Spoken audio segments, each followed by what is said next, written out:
Social మీడియాలో తనపై వచ్చిన ఆరోపణలను మంత్రి సీతక్క ఖండించారు. వెంకటాపురం మండలం అలుబాక దగ్గర ఇసుక తరలిస్తూ సీతక్క మనుషులు పట్టుబడ్డారని తెలుగు స్క్రైబ్ వెబ్సైట్లో వార్తలు వచ్చాయి.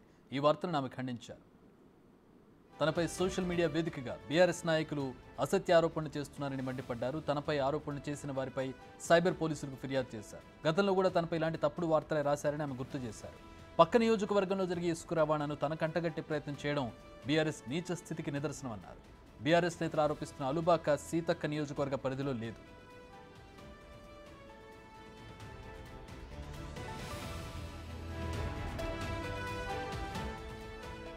ఇరవై ఏళ్లకు పైగా తాను ప్రజా జీవితంలో నిత్యం ప్రజా సమస్యలపై పోరాడుతున్నానని ఆమె ఆవేదన వ్యక్తం చేశారు. ఓ ఆదివాసీ మహిళ రాజకీయంగా ఎదగడం దొరల పార్టీ మింగుడు పడ్డం లేదని విమర్శించారు.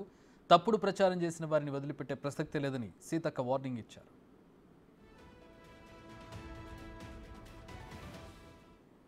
పూర్తి వివరాలు మా ప్రతినిధి వేణు అందిస్తారు. వేణు, ఎవరెవరి మీద కంప్లైంట్ ఇచ్చారు సీతక్క? దీని మీద ఎట్లా స్పందిస్తున్నారు సీతక్క? అసలు ఈ అలుబాక ఇష్యూకి సంబంధించిన వివరాలు ఏంటి?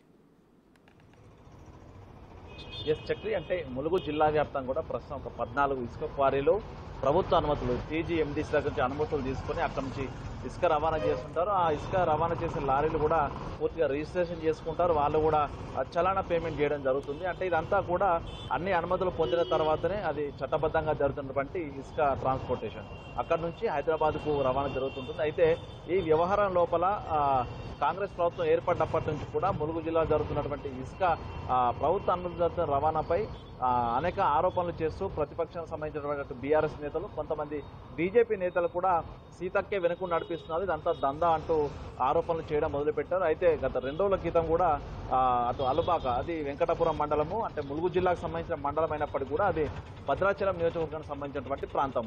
ఆ భద్రాచలం నియోజకవర్గం జరిగేటువంటి ఇసుక రవాణాపై కొంతమంది వీడియోలు తీయడము, అంటే అక్కడ నుంచి దాదాపుగా ఒక్కొక్క ఇసుక రీచ్ నుంచి 60 నుంచి 80 లారీలు బయలుదేరుతుంటాయి. అంటే దాదాపు 14 రీచ్లు, అంటే దాదాపు 1000 పైగా లారీలు ఒకే రోడ్డు వెంట రావాల్సి వస్తుంది. కాబట్టి వాళ్ళంతా లంచ్ చేసుకొని ఒకవేళ డిన్నర్ చేసుకున్న తర్వాత ఒకేసారి అందరూ కలిసి ప్రయాణం చేస్తారు. ఆ వీడియోను పోస్ట్ చేస్తూ తెలుగు స్క్రైబ్ అనేటువంటి ఒక సోషల్ మీడియా ప్లాట్ఫామ్ లోపల అందిన కాడికి దోచే మనదే రాజ్యం అంటూ సీతక్కను ఫోటోను కోట్ చేస్తూ తానే అక్కడ దోపిడీ పాల్పడుతున్నా అనే విధంగా కూడా సోషల్ మీడియా పోస్టులు జరిగాయి. అంటే వాస్తవానికి సీతక్క ప్రాతినిధ్యం వహించిన నియోజకవర్గానికి అందులో పేర్కొన్న ఆలుబాక ప్రాంతానికి అసలు సంబంధమే లేదు. కానీ మరోవైపు అసలు సీతక్క అక్కడ జరుగుతున్నటువంటి చట్టబద్ధమైనటువంటి రవాణాకు సంబంధించి తను అక్కడ తప్పు చేయడానికి కానీ ఏదైనా ఇంత విధంగా అక్రమాలకు పాల్పడడం కానీ కూడా దానికి అక్కడ అసలు పొంతన లేదు. అయినా కూడా ఆ యొక్క సోషల్ మీడియా వేదిక కూడా కొంతమంది బీఆర్ఎస్ సంబంధించి అనుకూల పోస్టులు పెట్టేటువంటి ఆ సోషల్ మీడియా సైటు, ఆ పోస్టులు ఎక్స్ వేదిక, అదేవిధంగా ఫేస్బుక్ వేదిక కూడా పోస్టులు చేయడం జరిగింది. దీనిపై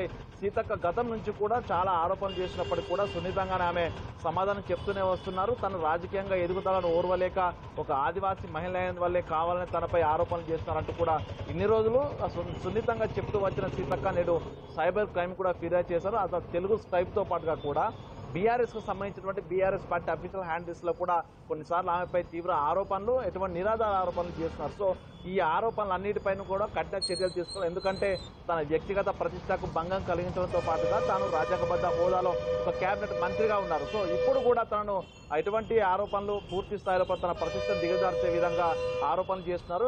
ఎటువంటి ఆధారాలు లేనివంటి వాటిని కూడా తనకు అన్వయిస్తున్నారనేటువంటి అంశాలను ఆమె కోట్ చేస్తూ సైబర్ క్రైమ్ పోలీసులకు ఫిర్యాదు చేశారు. సో మనం ఎన్నికల ముందు కూడా చూసాము, ఆమెపై ఒక వాల్ పోస్టర్లు, ఫ్లెక్సీలు, వాల్ పేపర్లు కూడా రిలీజ్ చేశారు. అయినా కూడా ఆమె సంయమనం అయితే పాటించారు. అసలు సీతక్క దోపిడీకి తట్టుకోలేక ములుగు ప్రజలు ఓడిస్తున్నారంటూ కూడా వాల్ పోస్టర్లు కూడా వేశారు. అయినప్పటికీ కూడా 33,700 మెజార్టీతోని ములుగు ప్రజలు ఆమెను ఘన విజయం అందించారు. అయినా కూడా తన ఎదుగుదలను ఓర్వలేక మరో ప్రస్తుతం మంత్రి స్థానంలో ఉన్నారు. అదేవిధంగా 2 తెలుగు రాష్ట్రాలే కాదు, దాదాపు దేశవ్యాప్తంగా కూడా తన చరిష్మా పెరుగుతూ వస్తుంది. తాను ఒక ఆదివాసీ బిడ్డ కావడము, గొత్తికోయే గోడాల్లో పుట్టి తను ఈ స్థాయికి రావడం ఓర్వలేకనే అక్కడ ఉన్నటువంటి బీఆర్ఎస్ పార్టీకి సంబంధించిన కొంతమంది అగ్రకుల నాయకులే కావాలని తనపై దుష్ప్రచారం, వ్యక్తిగతంగా తన ప్రతిష్టను భంగపరిచేటువంటి ప్రయత్నం చేసినట్టు కూడా ఆమె ఫైర్ అయ్యారు. ఒకవేళ దీనికి అడ్డుకట్ట వేయకపోతే తనపై ఇష్టారీతిన వ్యాఖ్యలు చేస్తూ తన ప్రతిష్టనే కాదు, తన నమ్ముకున్న ప్రజలను కూడా తీవ్ర ఇబ్బందులు పెట్టే అవకాశం ఉంటుంది ఈ ఆరోపణల వల్ల అంటూ ఆమె తీవ్రంగా